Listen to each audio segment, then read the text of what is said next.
Pasti kaget ya dengan judul video ini.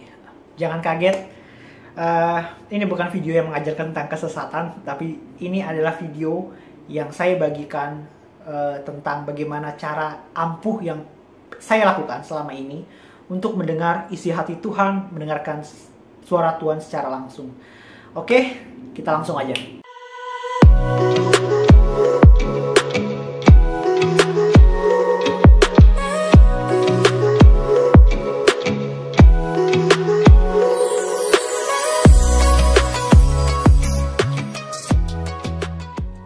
Yang pastinya mendengar suara Tuhan di zaman yang seperti ini, saat ini mungkin bisa dianggap tabu oleh beberapa orang gitu ya. Saya sendiri ketika pertama kali saya terjun ke dalam dunia pelayanan, saya bertemu beberapa hamba Tuhan dan hamba Tuhan mengatakan, Tuhan berbicara kepada saya seperti ini, Tuhan berbicara saya seperti ini gitu ya. Saya kadang bertanya waktu itu dalam hati saya, ini orang bener nggak ya dengar suara Tuhan? Apa cuma perasaannya aja gitu ya ketika dia mendengar suara Tuhan. Tapi melalui video ini mari kita sama-sama belajar. Ternyata mendengar suara Tuhan itu amat sangat mudah dan bisa kita lakukan, bisa kita aplikasikan dalam kehidupan kita sehari-hari. Namun sebelum saya membagikan rahasianya bagaimana mendengar suara Tuhan secara mudah dan gampang, sebelumnya kita akan berbicara dulu kalau Tuhan itu bisa berbicara kepada kita melalui beberapa hal.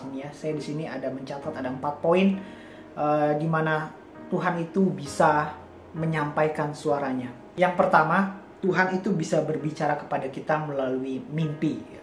Walaupun terdengar seperti kayak mengada-ngada atau seperti itu mimpi yang kebetulan aja gitu ya. Tapi kalau kita belajar tentang sejarah Alkitab, apa yang kita pelajari di dalam Alkitab, Tuhan itu berbicara kepada kita melalui mimpi loh. Salah satu contohnya adalah Yusuf dalam Kejadian 37 ayat 5-11, mungkin teman-teman bisa baca, di mana waktu itu Yusuf masih sangat muda. Dia bermimpi ketika bermimpi tentang berkas gandum yang punya dia itu disembah sama berkas gandum sama saudara-saudaranya.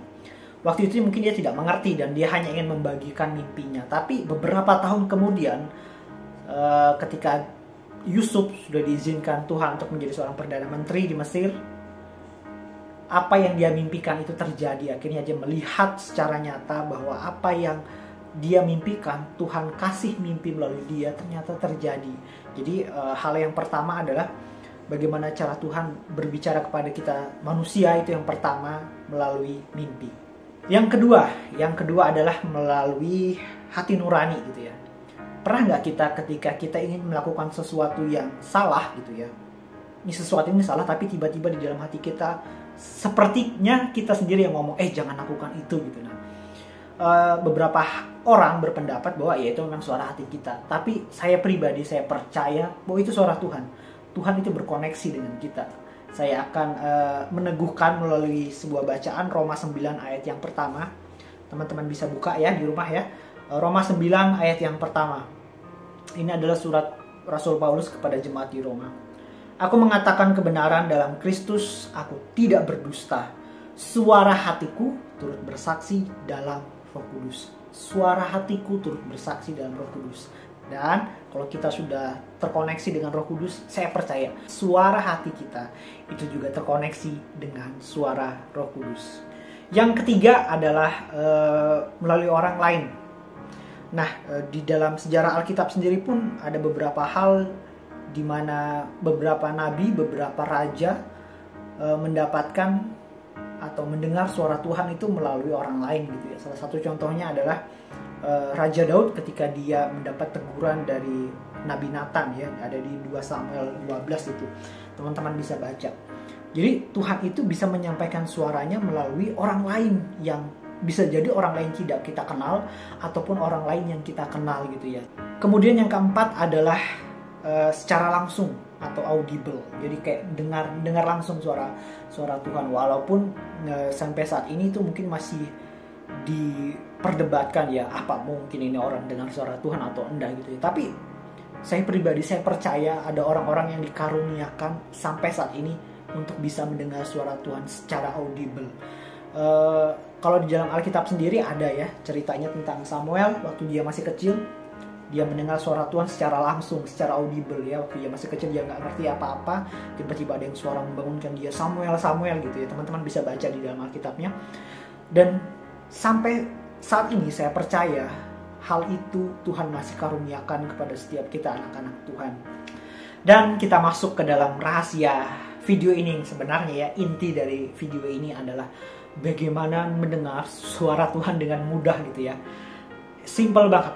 Kalau ini yang saya lakukan dan saya terapkan setiap hari dalam hidup saya untuk mendengar suara Tuhan, mendengar isi hati Tuhan melalui baca Alkitab, baca firman Tuhan ya. Bukankah dikatakan dalam Yohanes 1 ayat 1, pada mulanya adalah firman, firman itu bersama-sama dengan Allah dan firman itu adalah Allah. So, kalau kita baca kebenaran firman Tuhan ini, kita baca Alkitab kita setiap hari, secara tidak langsung kita membaca isi hati Tuhan. Nah, kalau kita membaca isi hati Tuhan, maka kita akan tahu bahwa setiap jawaban pergumulan kita itu ada di dalam Alkitab ini ya. Contohnya ketika kita khawatir gitu lah. Di dalam Alkitab ini ada kata perikop yang membahas tentang kekhawatiran. Janganlah kamu khawatir, karena khawatir tidak menambahkan apapun dalam hidupmu. Kemudian segala sesuatunya adalah tidak ada yang tidak mungkin bagi Tuhan. Itu semuanya ada di dalam Alkitab. Ketika kita menghadapi pergumulan apapun, bagi saya, apapun pergumulan kita, semuanya sudah ada jawabannya di dalam Alkitab ini. Respon dan langkah pertama yang harus kita lakukan adalah membaca Alkitab ini. Karena dengan membaca Alkitab ini, kita langsung membaca dan mengetahui isi hati Tuhan yang sebenarnya. Simpel kan? Dan saya mau membagikan sebuah rema juga, rema yang meneguhkan dan mengajak teman-teman semua untuk ayo kita baca Alkitab setiap hari. Jangan jemu-jemu membaca Alkitab.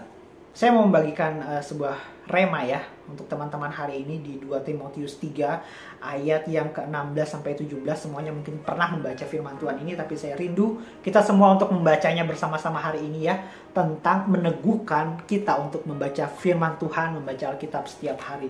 2 Timotius 3 ayat 16 sampai 17. Saya bacakan buat teman-teman semuanya.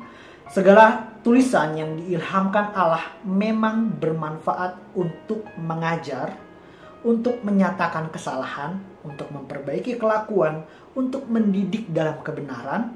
Dengan demikian tiap-tiap manusia kepunyaan Allah diperlengkapi untuk setiap perbuatan baik. Nah, tadi dikatakan segala tulisan yang diilhamkan Allah. Ini tulisan ini, segala tulisan yang ada di sini itu bermanfaat untuk kita belajar, untuk menyatakan kesalahan kalau kita berbuat salah. Ini benar atau enggak, jawabannya ada di dalam Alkitab.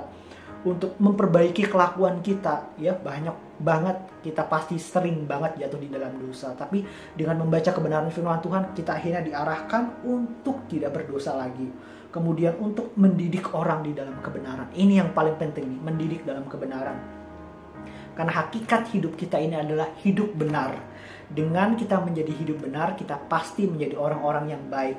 Dengan demikian, apapun yang kita baca dari sini dan kita aplikasikan di dalam hidup kita, itu akan menjadi buah yang manis dalam kehidupan kita. Percaya aja, kalau kita mengaplikasikan firman Tuhan ini dalam kehidupan kita sehari-hari, kita akan diperlengkapi dan orang-orang di sekitar pasti melihat kita sebagai orang yang baik. So, jadi itu yang bisa saya bagikan, rahasia mendengar suara Tuhan secara gampang buat teman-teman semuanya ya. Seperti lagu anak-anak sekolah minggu ya, baca kitab suci, doa tiap hari kalau mau tumbuh.